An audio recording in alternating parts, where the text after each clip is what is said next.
Bonjour à tous et bienvenue dans Nature & Co, votre magazine environnemental présenté par l'association Renatura Congo.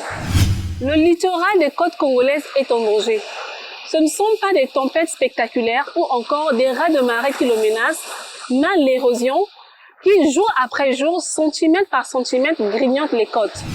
Depuis près de 3 décennies, la région des côtes congolaises fait l'objet d'une intense érosion marine caractérisée par le recul du trait des côtes, préoccupant ainsi les riverains et la communauté scientifique. Pour en parler dans ce numéro, nous sommes en compagnie de Monsieur Alain Claver, expert national environnement marin et côtier, et Monsieur Séverin Liobakana, chef de village de Luango 2.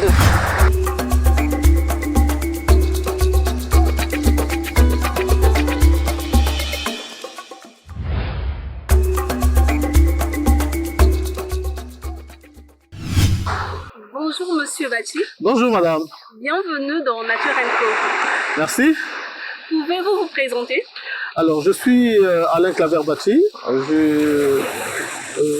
J'ai un DEA en géographie physique du milieu marin. Et donc j'ai étudié la morphologie du littoral et en même temps les sciences marines. Et je suis heureux donc d'être invité par vous pour évoquer les questions liées à la dynamique sédimentaire, notamment l'érosion côtière. Alors, aujourd'hui, on observe un grand recul du trait des côtes congolaises, justement par ce phénomène d'érosion. Oui. Qu'est-ce que c'est l'érosion et surtout, quelles sont ses causes? Bon, alors, l'érosion, il faut d'abord connaître que c'est un phénomène naturel. Alors, l'érosion se déroule ou se présente au niveau des continents. C'est un processus naturel qui consiste à la détérioration ou dégradation de la roche-mère, c'est-à-dire que donc la roche se dégrade et lorsque la roche se dégrade, ça peut subir donc une dégradation soit physique, soit une dégradation chimique. Et c'est dû à l'action de l'eau. Et là, on parle de dégradation du milieu du sol. Et l'érosion se présente lorsque l'agent de transport se mêle. L'agent de transport, c'est l'eau. Et lorsque les sédiments sont arrachés d'un point, d'une roche-mère vers un endroit de dépôt, ce phénomène de transport, c'est ce qu'on appelle l'érosion. C'est-à-dire que c'est le transport des sédiments d'un point de départ vers une zone de sédimentation. Donc, avec l'effet de vagues, les vagues arrivant au niveau du trait de côte prélèvent les sédiments et les emportent. Et du coup, progressivement, vous allez assister à un recul du fait que le sable qui constitue le trait de côte est prélevé par l'océan et ramené, et les sables sont déposés dans le fond de l'océan. Et quelles peuvent être les conséquences de cette érosion sur le littoral? Alors, s'il faut parler en termes de conséquences, vous allez vous imaginer que là où nous sommes assis, autrefois, cette roche-là ne se faisait pas voir. Mais le couvreur qui est au-dessus sert à quoi? Mais ils servent à l'activité agricole des paysans, des riverains. Vous voyez? Donc c'est une surface de terre qu'on perd. Et lorsqu'on perd une surface de terre, on perd un certain nombre d'activités qui étaient exercées autrefois sur cette surface de terre. Donc nous aurons des conséquences sur tous les plans. Sur le plan économique, sur le plan culturel, sur le plan, vous verrez de l'autre côté, nous avons visité la zone des cimetières de Luango qui sont totalement engloutis dans l'océan. Et avant cette zone des cimetières, il y avait on va dire, des constructions, un urbanisme. Il faut dire que la zone où nous sommes, c'est une zone touristique, c'est une zone historique.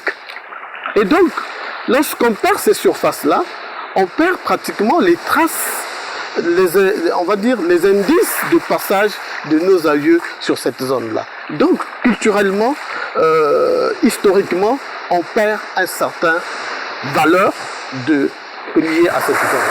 Alors, pour revenir sur le plan économique entièrement, vous avez là, par exemple, au-delà de cette zone où nous sommes assis, il y a la route nationale qui borde la côte. C'est une désolation des communautés qui sont de l'autre côté. Vous voyez, ça va être donc les conséquences, on va dire, sur l'ensemble des plans. S'il faut faire une démonstration assez cohérente, on va dire, sur le plan économique, les conséquences sont énormes, dans la mesure où c'est une zone d'activité économique pour la communauté des pêcheurs. Et chaque fois qu'il y a l'érosion côtière, ils sont obligés de se déplacer. Et cette zone était réputée être une zone de pêche artisanale. De grande pêche. Alors, cette zone perd de sa vocation du fait de l'effet de l'érosion côtière. Parce que ça diminue l'effort des communautés qui s'y habitent. Du fait qu'à tout instant, ils doivent trouver une zone pour amarrer leurs pirogues. Et du coup, ça déstabilise toutes les stratégies de développement économique. L'effort de pêche artisanale perd à chaque fois que les phénomènes d'érosion s'imposent sur leur zone de vie. Donc, il faut dire que, en termes de conséquences, et puis on va dire qu'il y a aussi des conséquences politico-économiques et géopolitiques, puisque nous avons une communauté, on appelle ça avec la décentralisation, on appelle ça la communauté urbaine de Madingokai, de Nzambi, de Kakamweka. Et pour arriver à Pointe-Noire, ils utilisent cette route-là. Sinon, autrefois, c'est vrai qu'il y a une seconde route, mais il faut dire que cette route, si elle est menacée, donc c'est toute l'économie de la région qui va être aussi impactée. Donc, du coup, on va dire que, effectivement, les causes, les conséquences sont énormes. Du point de vue touristique, vous voyez, on a l'habitude de recevoir tout au loin, là-bas, vous verrez que c'est de la zone de Pointe-Indienne. Alors, Pointe-Indienne, il y a plein de bungalows, des communautés étrangères qui viennent visiter notre région côtière. Du coup, c'est des fonds qui rentrent dans le cadre du tourisme. Et ça, l'érosion affecte effectivement cette économie vers qu'on appelle l'économie du tourisme. Voilà.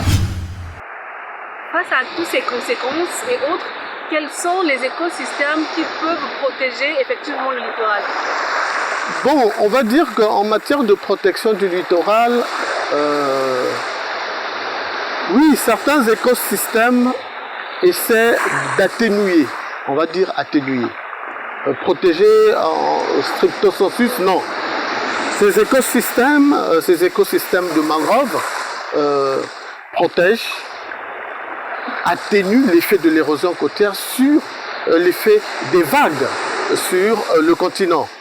Et donc, dégrader ou détruire ces écosystèmes, c'est exposer le milieu à l'érosion. Et on peut encore dire, du point de vue naturel, c'est la culture des bambous. Vous avez vu des bambous de l'autre côté là-bas.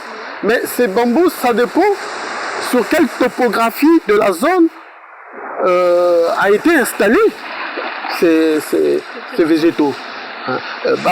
Ça veut dire que si nous installons les végétaux sur des zones de talus comme dans les micro-falaises de la zone de Luango, le résultat ne serait pas escompté dans la mesure où l'océan va carrément affecter la zone et ces écosystèmes-là vont être entraînés par l'effet de l'érosion côtière. Donc naturellement, nous savons que les mangroves essaient d'atténuer, mais du point de vue protection, il y a des ouvrages. Alors là, on passe donc à la construction des ouvrages de protection, des digues, des gabions. Il y a plusieurs techniques de protection du littoral, si on veut bien investir, si on veut bien protéger. Mais tellement que ces ouvrages coûtent énormément cher, il va falloir sélectionner la zone économiquement rentable pour pouvoir engager les actions de protection, dans la mesure où les travaux de construction de protection coûtent énormément cher. Et qu'en est-il de la plantation ou bien de l'installation des mangroves, qui aujourd'hui on peut dire que les mangroves sont aussi une des solutions pour pouvoir préserver le littoral de cette érosion? Qu'en est-il de la coupe de la mangrove? Oui. Qui est aussi un écosystème très important pour la protection des érosions. Oui, pas seulement pour les érosions. On va dire que la mangrove, elle est importante pour la reproduction des ressources marines, pour la biodiversité marine. Les mangroves, c'est un écosystème utile, indispensable et important pour la reproduction de la biodiversité. Mais est-il qu'elles ne suffisent pas à elles seules de pouvoir protéger l'érosion côtière? Nous avons des exemples. Vous verrez à Pointe-Noire, la Loya, autrefois, il y avait des mangroves. Toute la partie aujourd'hui aménagée par la zone de Pita, là, il y avait de la mangrove là-bas, mais elle est emportée, elle est dissimée par les communautés, par les populations qui ont occupé. Cette mangrove ne peut plus jouer le rôle dans le sens d'atténuation des effets de l'érosion côtière, puisqu'il faut la replanter. Or, la replanter aujourd'hui, avec le phénomène que nous enregistrons, l'élévation du niveau de la mer, ne jouerait pas ça un rôle. Alors qu'on va dire que la mangrove, pour pouvoir préserver la biodiversité, pour la reproduction des ressources marines, elle est importante et utile. Dans la partie nord, vous verrez, il y a encore de la mangrove au niveau de la zone de Numbi, au niveau de la zone de Kongwati, on a encore de la mangrove qui longe ces cours d'eau et qui constitue aujourd'hui la zone nourricière de la biodiversité. Mais elles ne suffisent pas, la mangrove tout seul, pour pouvoir arrêter le phénomène d'érosion. Encore qu'il faut qu'on sache dans quelle zone, dans quel endroit on va planter cette mangrove. Si on plante cette mangrove, d'ailleurs, c'est un écosystème qui est aquatique, donc du coup, dans les eaux saumâtres, il faut dire que cette mangrove, elle est plus appropriée dans les marécages, dans les zones marécageuses, proches de l'exécutoire des océans. Et donc, dans ces zones-là, on n'a pas le phénomène d'érosion côtière en tant que tel. On a un recul, certes, mais l'érosion côtière, non. Monsieur Bachi, pour terminer, selon vous, quelles peuvent être les pistes de solution face à cette érosion? C'est une bonne question. Et personnellement, la question de l'érosion, c'est une question sous-régionale. Elle touche les pays riverains. Tous les pays côtiers vivent ce phénomène. Plus concrètement, quelles sont les actions qu'on doit mener? Ah ben, bon, les actions menées, on va dire, les actions à mener sur la baie de Luango, par exemple, vous voyez, on va dire la baie de Luango, les actions à mener aujourd'hui, il va falloir engager carrément des études de protection de la baie. Et ces études vont détailler l'action précise en fonction du problème qui est relevé. Le problème qui est relevé ici, c'est le sédiment qui est prélevé, qui manque à la zone. Donc, on fait un apport de sédiments et on s'engage à mettre des structures qui vont récupérer des sédiments de l'océan. Donc, construire des épis. Vous voyez, on n'a que des actions de construction d'ouvrages pour pouvoir recréer la côte, on va dire une plage, pour pouvoir créer une zone. On va capturer les sédiments de l'océan en mettant en place des structures pièges qui vont permettre à ce que les sédiments se déposent. Autrement, on fait un apport de sédiments du continent vers les zones qui manquent le sédiment dans la baie de Luango. Donc on n'a que des ouvrages à mener. Sinon, toutes les autres formes d'activité, de protection, n'auront d'effet que limité dans le temps. Ça n'aura pas d'effet pérenne, ça n'aura pas d'effet qui dure longtemps. Sinon, on va construire des bambous, on va mettre des sacs de sable, on va mettre des gabions sans structurer. Ces gabions vont finir d'être emportés par l'océan. Merci beaucoup, Monsieur Bachi. Merci de nous avoir accordé du temps sur cette question d'érosion qui vraiment sévit les côtes congolaises. Merci à vous. Merci madame, c'est moi qui vous remercie. À présent, nous allons recueillir le témoignage de M. Séverin Bakana, qui n'est autre que le chef du village du quartier Luango 2. Bonjour M. Séverin. Bonjour mademoiselle.